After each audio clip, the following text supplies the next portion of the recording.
Mikas want to bake 24 muffins for his birthday party. To bake 6 muffins, you need 2 eggs. Eggs are sold by the box of 6.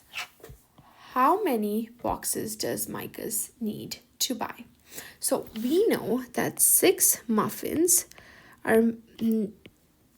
need 2 eggs to bake. That means to bake 24 muffins, well, 6, let's do the count bys of 6, 6, 12, 18, 24. That means we need to multiply 6 with 4, right? That means we had 2 eggs over here. 2 eggs will be multiplied by 4 as well, which will give me 8 eggs. I need 8 eggs, right? But one box only has 6 eggs. I need more than 6, so I'll have to buy another carton of eggs to